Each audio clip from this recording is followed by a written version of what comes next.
As promised, the Raiden Shogun abolished the Vision Hunt Decree.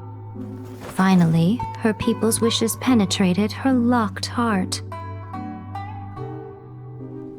Beyond the plane of euthymia, she saw what eternity means in the eyes of the world.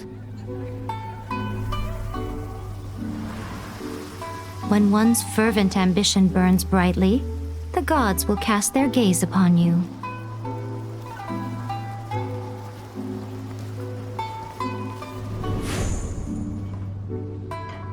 Some ambitions have the power to heal wounds, to bring victory, to inspire hope.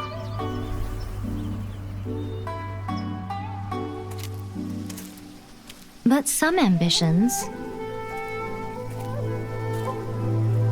outlive their masters long after the soul ascends. They remain as they were in the beginning.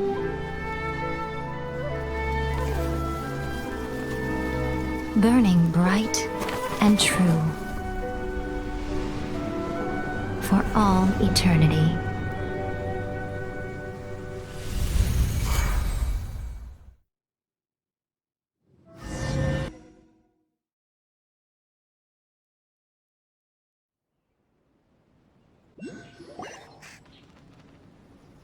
So what did you guys do in the Raiden Shogun's plane of euthymia anyway? Is the Vision Hunt Decree abolished? Oh, gotcha. Paimon was super worried, you know. So maybe the reason Yaimiko is looking for us now is because she wants to thank us. Let's go find her.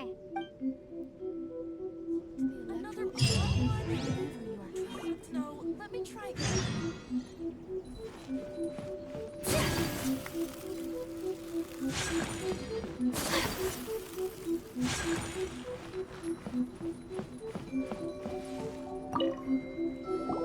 Why, hello, if it isn't the triumphant traveler. And why might you be visiting the shrine? A sign of piety, perhaps? You literally told us to come meet you here! I was just joking. I've been waiting for you.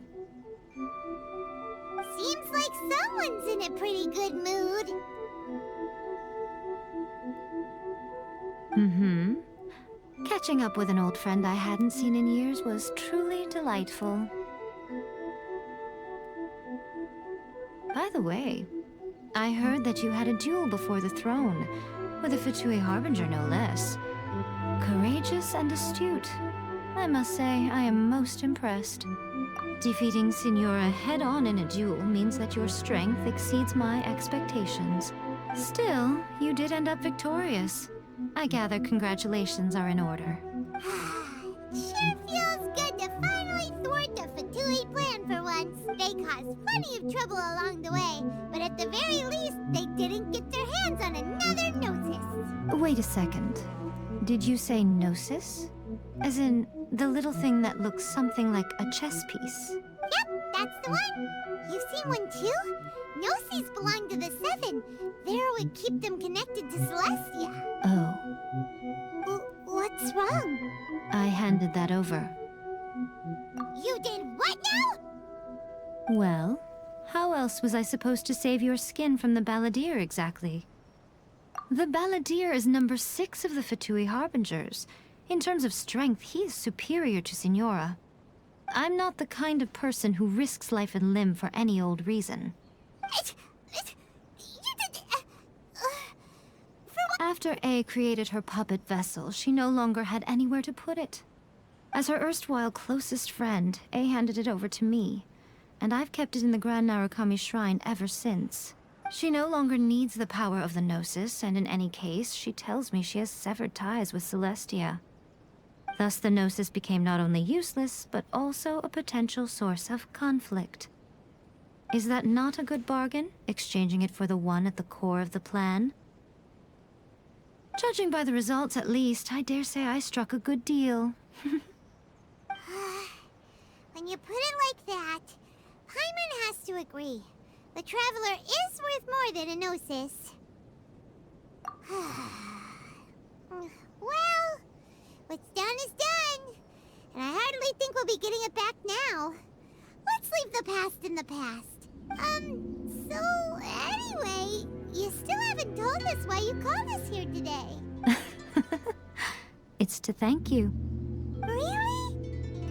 You intend to travel all over Teyvat, and the time has come for the Inazuma leg of your trip to come to an end, has it not? As a mark of my gratitude, I will answer any questions you may have about the road ahead or the events of the past. What would you like to know about? That puppet was built with technology that has been lost to time.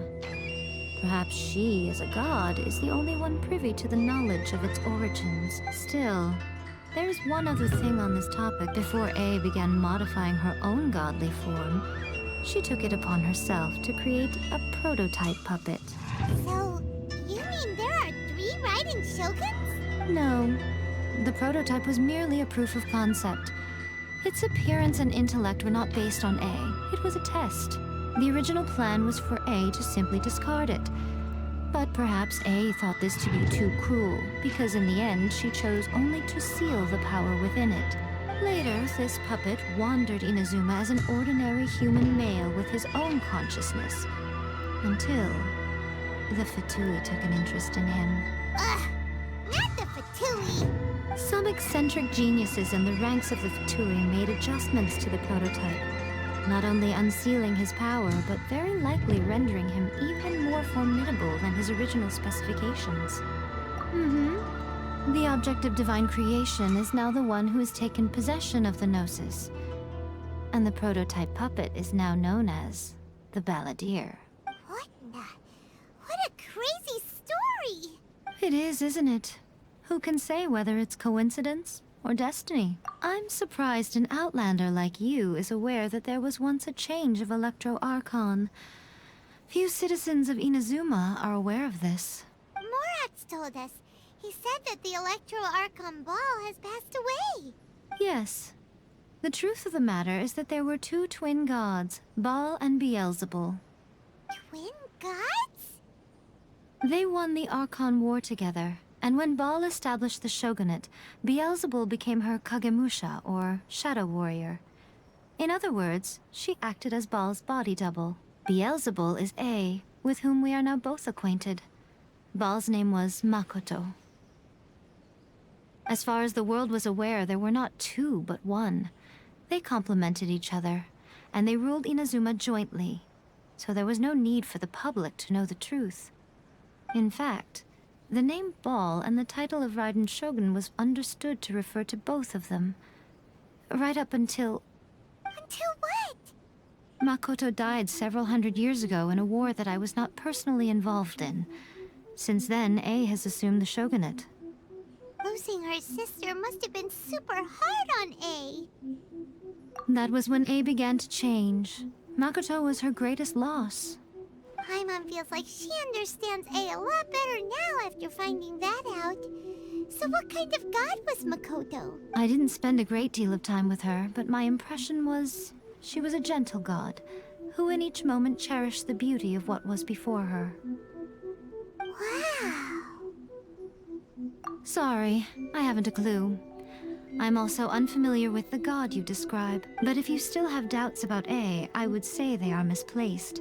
Not only does she not fit your description, but she voluntarily gave up her gnosis long ago, severing her ties with Celestia in the process. That's good to hear. Otherwise, given that I'm her familiar, it could have made our relationship rather awkward, don't you think? Don't worry. We aren't looking to pick a fight with you. I wish you the best of luck.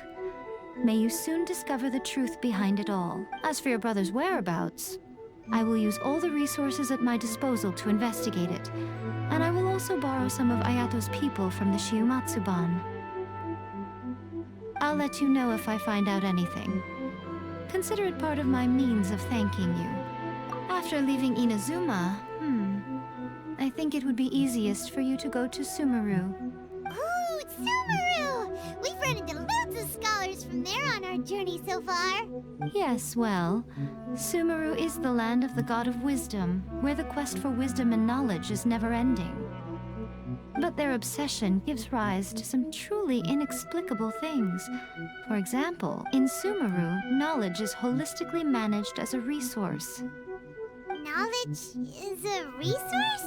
Yes. I don't know whether it was the sages or Lesser Lord Kusanali who came up with the idea. Lesser Lord Kusanali? That's a cute name. Oh, you haven't heard. Lesser Lord Kusanali is the deity in whom the people of Sumeru place their faith. It's their chosen term of endearment for her. I'm sure you must have some things to discuss with her too. I wish you all the best. Are you sure? Okay then. Oh, Traveler. Do you still have the Omamori I gave you? Keep it safe. Is that all you intend to do with it? There was me thinking that you might hang it around your neck to show off to the world, telling everyone who inquired that it was given to you by none other than Yae Miko, the wise and beautiful. Who in their right mind would do that? Okay, I'll stop. Now, a question for you. Traveler, what is your ambition? I see. But that is merely a small goal, based on what preoccupies you here and now. Your ambition should be something that transcends the world below and the starry sky above. Something that shines in unison with fate itself. Perhaps the reason you do not possess a vision is that such an ambition has yet to be engendered within you. It's a possibility. Continue on your journey, and maybe that moment will come to pass.